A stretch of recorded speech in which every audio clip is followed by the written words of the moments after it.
listening to Ireland of Tomorrow, a presidential lecture series hosted here in Áras and Uachtaráin by Mary McAleese, President of Ireland. Today's guest speaker has been Martin O'Neill, Aston Villa manager and former captain of the Northern Ireland soccer team, on the theme, what it means to be Irish. Hi, I'm Chirandeep and I'm from India. I'm studying my management in the UCD's Market School. And I really wasn't aware of who's Mr. Martin. And then I was kind of informed that he's a personality to be looked upon with high regard, and is kind of, there are many managers, there are many football managers, but then he is the one to be kind of regarded high. Well, and then I took this opportunity of coming here, and then now I'm kind of feeling quite privileged to be here.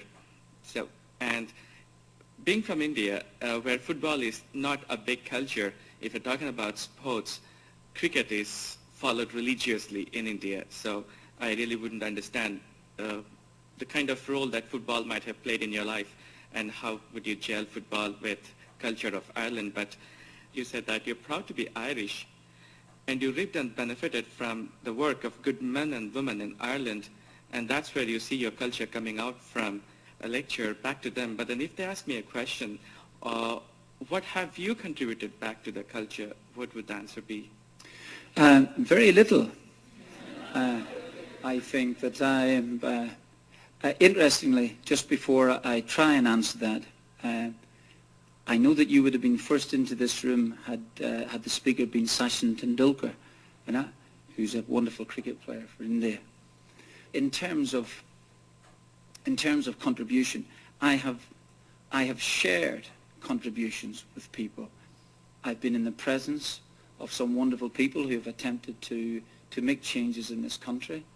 I felt almost humbled by their intellect, by their drive, by their determination, and in many aspects, I would have tried to merge that in my own existence, in my job that I do. Hello Martin, my name's Gary and I'm from Northern Ireland. When you look at the remarkable transformation at the Irish FA ever since the Sanchez era, do you see the potential for football to act as a unifying force, and would you perhaps share George Best's aspirations for an All-Ireland football team? I touched really on the football team of 1982, which was made up of Catholics and Protestants. I felt that there was an incredible camaraderie between the players. And I thought that any differences in religion were put to the side when we stepped onto the football field. It didn't mean that we didn't have some really good fun on the bus, where a few of the lads would start up with a sash, and we would counter it with the Fields of Athenry or something like this here. But it's, as that old comedian once said, Kenny Everett, all done in the best possible taste. I think that I felt in 1982-83 time that we were, at least for a short while, allowing people to forget about problems that were right on their doorstep, and that maybe that they could, for at least a moment or two or for a couple of hours, see a different picture. I actually felt, strangely enough, more than our football team, that Barry McGuigan, for instance, did as much as anybody in his great boxing prowess to pull the communities together. And I felt that there was a great togetherness. I felt that Northern Ireland winning in Spain, and the evening afterwards was just one of the most memorable nights of my life, where we shared great moments with the Northern Ireland supporters. In fact, there were about 35 in my bedroom at about 3:30 in the morning, But wonderful days. Do I think I believe that so many changes have taken, so many positive changes have taken place in the last 15 years, for instance, that do I see signs where George Best talked about a united Ireland, a football team?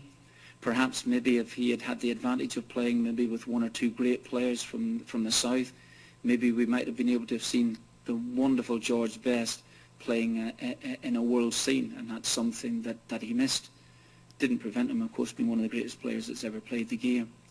Who knows? I think that there are quite a number of hurdles to overcome, as always is the case, but I believe that those hurdles can be overcome eventually. Friends, President, thanks very much for the chance to be here, and Warden, thanks for your lovely speech there. My name is Barry. I'm from County Waterford. I'm studying here in Dublin. First of all, on behalf of my generation, thanks for the 5 great years at Celtic. It gave a lot of fellows of my own age, older and younger, lots to look forward to and cheer about. It was lovely to hear your reflections on your youth and your childhood in the north. And also sorry for the old defeat down in '58 in the Derry football. I'm from Waterford, so we received their own crushing defeat 50 years later at the hands of Kilkenny. And I hope you'll agree that just the day out in Croker is still a lot to look forward to, and it's half the battle, and it's a lovely Irish occasion, the hurling and football finals. Gaelic games are something that it's played in Ireland, it's played in Brussels, where I actually grew up myself, it's played in New York, Tokyo, Bahrain, around the world. It's still something very, very Irish. And I'd just be very interested to hear your reflections on the GAA as a professional sports person, the cultural differences between coming to the Gael GAA and the different kind of sporting organisations you've been working with, your views on it, your observations, what it's doing right, what it's doing wrong. And thanks very much again for your speech. I really appreciate that. Thank you. Interesting. A few years ago, 2 teams from Ulster contested the All-Ireland final, Tyrone and Armagh. And although my own county, Derry, didn't make it, I felt that the occasion warranted my 2 daughters coming to the final. And so I brought them along to a new Croke Park, which I think is a sensational stadium. The atmosphere was incredible, and I must admit, when the national anthem was being sung, I thought that I looked across to the girls and they had a little tear in their eyes. These are for 2 girls who have, as I said, both born in Northern Ireland but spent less than a week of their lives in Ireland before being shipped back over to England again. And I thought that was a great moment for me. I wanted them to feel Irish. I wanted them to genuinely, I didn't want to force it on them, but I wanted them to see for themselves what it meant to people. And as you say, the whole Croke Park experience, this holy grail, which it was way back in 1958 and still is now, is fantastic. What do I think about the GAA? I think that they have embraced the changes, and great credit to them for doing that. I think that they have modernised the game. I believe that it's a better game. It's a great game now, a much better game now than when I was playing, and great credit to them. My particular argument with them way back in 1970, 71 time, really in the scheme of things was nothing. It was a big issue for us and our family at the time, but in the scheme of things, it was nothing. But I do believe that they have changed.